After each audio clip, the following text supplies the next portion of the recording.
Hello everyone, my name is Marcus and welcome back to our channel. For this week's video, we'll be diving straight into the content. So the huge theme of this week was the Federal Reserve keen on sending this message asking the markets and investors not to worry about the current yield rates and the inflation rates. And we know that many investors have been eyeing the key Fed meeting this week, but the markets are reacting very differently despite the decision that they have made. So to sum up some of the takeaways from those of you who have not managed to catch the meetings this week, the Fed talked about two main things. The first one being that on Wednesday, the Fed projected near zero interest rates at least through 2023, even though it upgraded forecasts of US GDP growth. The estimate for GDP was lifted to 6.5%, up from a prior projection of 4.2%.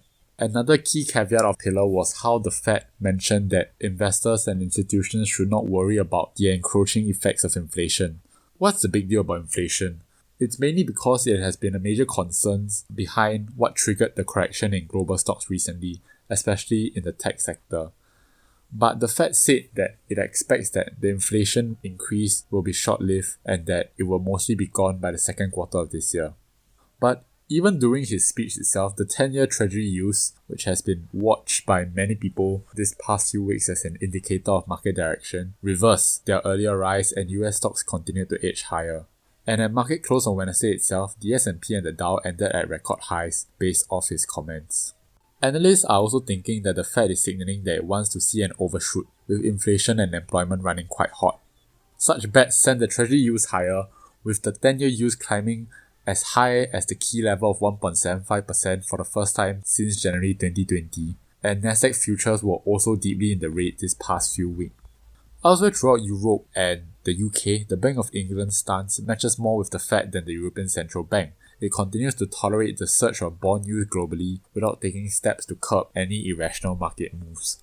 However, in a stark divergence from what the other two central banks are doing, the ECB moved to curb the surge last week with a pledge to increase asset purchases. On a side note, if any of you are keen to see me cover some European stocks, do let us know in the comment section below. In other key news, Europe restarts the Astra vaccines after safety endorsement from the EU regulator. This sent European stocks inching closer towards all-time highs after the Federal Reserve vowed to keep interest rate low, despite forecasting GDP decrease.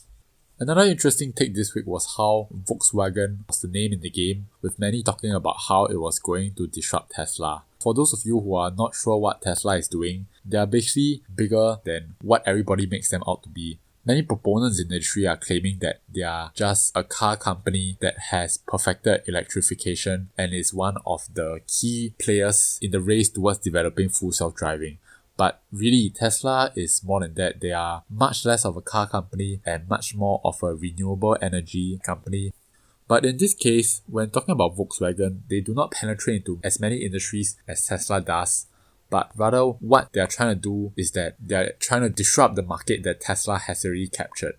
If we were to do a bit of math, in a pure EV world, Tesla would take 23% of the market, while VW takes 11%. But if we were to count hybrid vehicles in, Tesla and VW's market share are more or less the same, roughly 15% according to our estimates.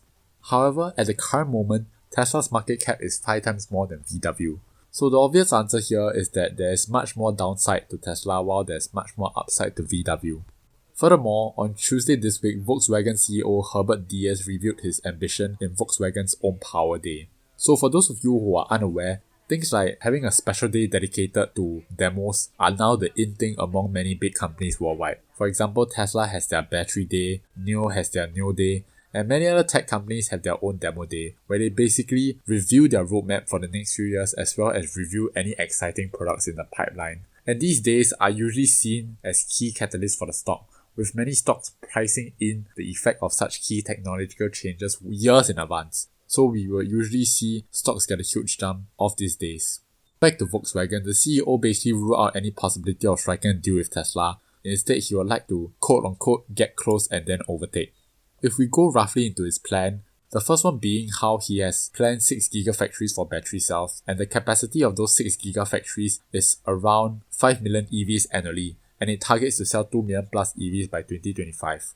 The second pillar is that VW also aims to slash battery costs by 50%, which is crazy and would wipe out the production cost gap with Tesla.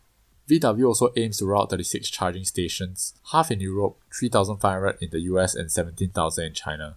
The percentage share also matches with its sales structure target by 2030.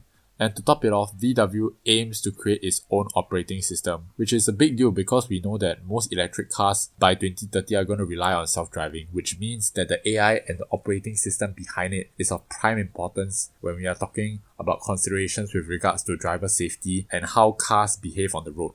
And VW seeks to accomplish this by adding around 6,500 IT specialists and software engineers.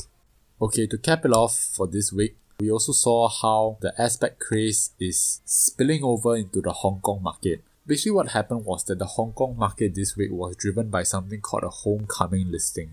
What this meant was that many US listed Chinese companies have made a secondary listing in Hong Kong. And the three most important ones that we are going to look at in today's video would be BIDU, BILI, and Autohome.